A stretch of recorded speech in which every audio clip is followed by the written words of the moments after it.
Sinetron Buku Harian Seorang Istri episode nanti malam 2 September 2022 hanya di SCTV 1 untuk kita semua, yang tentunya semakin seru dan menarik untuk kita tonton ya guys. Oke guys, kita langsung aja ke pembahasan. Di situ terlihat Tante Sarah bersama Tante Melin lagi ngadu mulut karena di sisi lain tentang Pajar yang telah mendekati dan menyayangi si Alia si ular kobra. Di sisi lain di situ saling engkel-engkelan dan saling hina karena Tante Sarah pun tidak ingin keponakannya disakiti. Namun Tante Melin sangat setuju sekali seandainya Pajar menikahi Alia si ular kobra. Di sisi lain tiba-tiba setelah berkata begitu banyak dan adu mulut bersama Tante Sarah, Tante Melin pun sangat bingung sekali karena sekarang Alia yang sudah melahirkan anaknya pun hilang. Apakah anak tersebut akan kembali dipelukan Pajar bersama ibunya? Singkat cerita, tiba-tiba datang Pajar. Dan di situ kedatangan Pajar sangat mengejutkan untuk Tante Melin. Dan di situ Alia pun datang membawa anaknya. Di situ kelihatan Tante Melin sangat senang dan bahagia sekali. Berarti anaknya Alia kembali selamat dengan kejadian terbakarnya di rumah sakit. Di situ Alia dan Pajar berhasil untuk menemukan anaknya Alia si ular kobra. Dan di situ Tante Sarah terkejut dan bingung harus gimana untuk menjauhkan Pajar bersama Alia karena keponakannya Tante Sarah pun sangat mencintai Pajar. Di adegan selanjutnya Tante Mary langsung menggendong anaknya Alia dan sangat senang sekali. Dan di situ langsung keponakannya Tante Sarah berkata kepada Alia, "Alia sudah melahirkan dan begitu cantiknya anak kamu," ungkap keponakan Tante Sarah. Dan di situ Pajar melihatin keponakan Tante Sarah dan di sisi lain Tante Merlin terus memeluk anaknya Alia yang sangat cantik sekali seperti ibunya.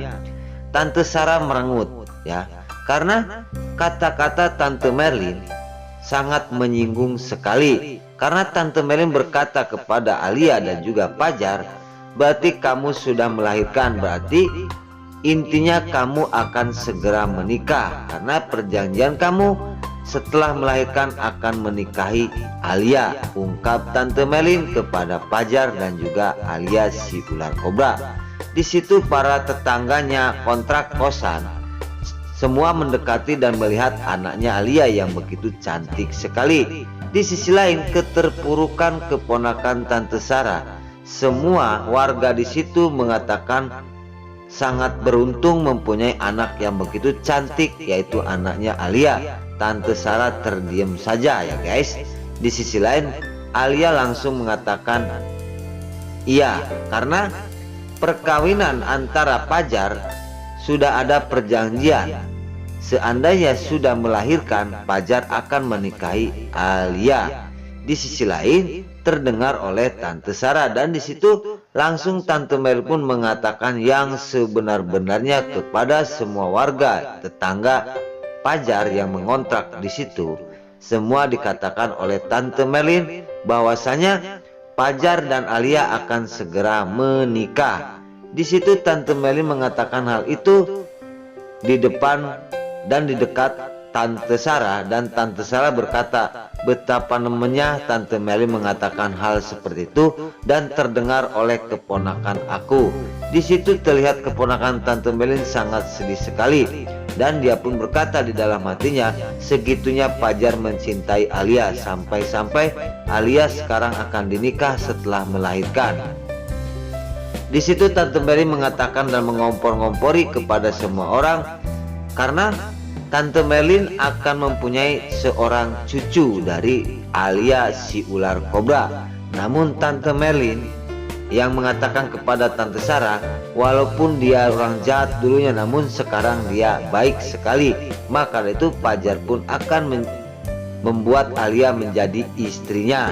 Di situ Fajar dan Alia akan segera menikah karena waktu perjanjian tersebut antara Fajar dan Alia setelah melahirkan akan segera menikahinya. Nah, oke guys, sebelum lanjut, Mimin sarankan bagi kalian yang baru menemukan channel ini, jangan lupa tekan tombol like, komen, dan subscribe-nya.